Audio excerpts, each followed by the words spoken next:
Saudi আরবে অমুকে 2 লাখ টাকা কামাইতেছে মাসে, অমুকে মাসে 3 লাখ টাকা কামাইতেছে। তুই সৌদি আরবে কি করস? মাসে 40-50 হাজার টাকা তাও ঠিক মতো কামাইতে পারস না। আপনারা তো দেশ থেকে অনেকেই শুনেন যে অমুকের পোলায় মাসে 2 লাখ টাকা পাঠাইছে, অমুকের পোলায় মাসে 3 লাখ টাকা পাঠাইছে। একটু খোঁজ খবর নিয়ে দেখেন না যে আসলে টাকাগুলো হালাল কিনা।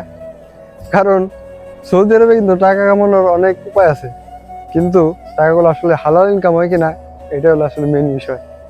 কারণ আমরা যারা সৎভাবে ইনকাম করি মাসে কিন্তু দেখা গেছে 40-50 হাজার টাকা কামাইতে অবস্থা খারাপ হয়ে যায়, 2-3 লাখ টাকা তো দূরেই থাকে। তো আসলে এমন কিছু সৌদি আরবে কাজ আছে যে কাজগুলো করলে মাসে 2-3 লাখ টাকা আসলে কামানো যায়, অনেকে কামাইতেছে। কিন্তু সমস্যা হইলো টাকাগুলো কিন্তু হালাল টাকা না। তো আমি আপনাদের কাজগুলা বলি যে কি ধরনের কাজ করলে মাসে আসলে 2-3 লাখ টাকা কামানো সম্ভব। তারপরে আপনারা মানে কোন যে এই টাকাগুলো আসলে হালাল টাকা নাকি। এই কাজগুলোর মধ্যে প্রথম একটা কাজ হইতেছিল আপনার ভিসার ব্যবসা করা। ভিসার ব্যবসা এমন দেখেন যে আপনি একজনের কাছে একটা বিষয় বেচলেন, তারা 7-5 বুঝায় সত্যি মিথ্যা মিলাই কয়া তার কাছে বিষয়টা বেচলেন, তারা সৌদি আরবে নিয়ে আইলেন। তো তিনি সৌদি আরবে আসার পরে আপনারা ছেড়ে দিলেন যে জামু জাতি তাই করগা। আপনি কয়ে আনছেন একটা, মানে এখানে কাজ একটা, কিন্তু কয়ে আনছেন আরেকটা, মিথ্যা কথা কয়ে আনছেন, 7-5 বুঝে আনছেন, তার কাছে টাকা খাইছেন। আর ওনারা সৌদি আরবে আই না ওনারা ছেড়ে দিলেন যে যা তুই যাওয়ানে জামু জাতি তাই করগা। ঠিক আছে, ওটা আপনার যার বিষয় না। তো দেখা গেছে একটা বিষয় বেচলে মিনিমাম 1-1.5 লাখ টাকা থাকে। আপনি যদি 1 লাখ করে যদি ধরেন মাসে, যদি আপনি 5টা বিষয় বেছেন 5 লাখ টাকা আপনি আরামসে আয় করতেছে। আপনি খালি লোক আনতেছেন, এই জায়গায় আনার পরে জামুসে তাই করুক, এটা আপনার দেওয়ার বিষয় না। তো এই বিশাল ব্যবসা করলে কিন্তু 5 লাখ টাকা কিন্তু আরামে কামানো যায় মাসে। কারণ এটা আপনি আমার কমেন্ট বক্সে জানান যে এই টাকাটা কি আসলে হালাল হইব নাকি। এই যে যেমন আমি বিদেশে আইছি 4.5 লাখ টাকা খরচ করে, আর আমি যার মাধ্যমে আইছি এ আমার একটা কথা কয়ে পাঠাইছে, এখন সৌদি আরব আমি আয় দেখি যে কাজ হইলো আরেকটা। তো এই যে আমার 2 নম্বর করে পাঠাইলো, আমার কাছ থেকে 4.5 লাখ টাকা নিল। তো এখান থেকে তুমি মোটামুটি ভালো একটা আমার লাভ করছে, তাই না? কারণ এই টাকাটা তুমি আমার কাছে লাভ করছে, এটি কোনো হালাল রুজি হয়েছে? আমার এই যে বিপদে ফালায় আমার মিথ্যা কথা কয়া, এটা আপনার আমার কম।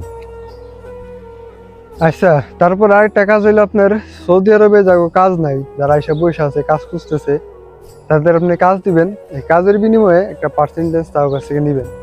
এই অভিজ্ঞতাটা আমার হয়েছে সৌদি আরবে হওয়ার পরে। আমি ওই যে বললাম যে এক বিষয়ে এক কথা কয়ে পাঠাইছে, এখানে এসে দেখি যে কাজ হলো আরেকটা।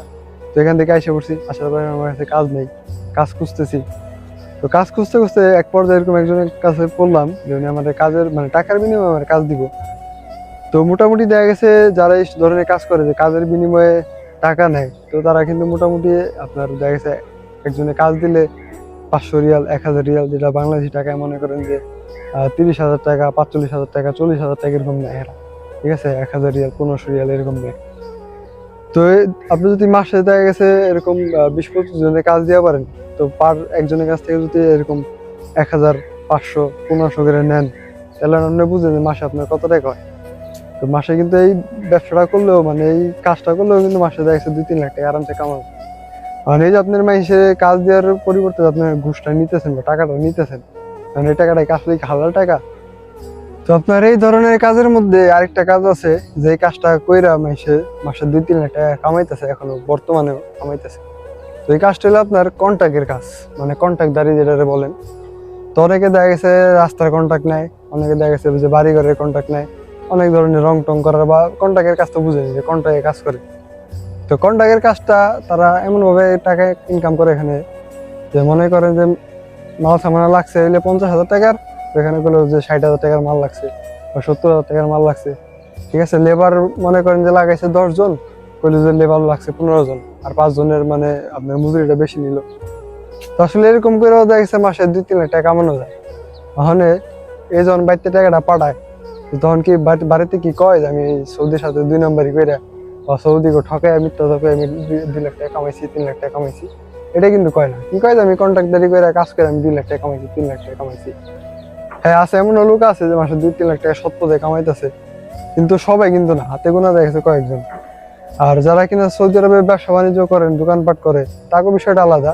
আমি কথা বলতেছিলাম তখন যে আমার মতো যারা সাধারণ শ্রমিক আছে সৌদি আরবে, আমাদের জন্য দেখা গেছে মাসে 40-50 হাজার টাকা কামানোই অনেক টাফ ব্যাপার হয়ে যায়। ঠিক আছে, এটাই মানে একদম ম্যাক্সিমাম আমাদের জন্য আর কি। 50,000 টাকা, 40,000 টাকা, 60,000 টাকা, এটা ম্যাক্সিমাম। এর উপরে মানে যাওয়া কোনোভাবেই সম্ভব না।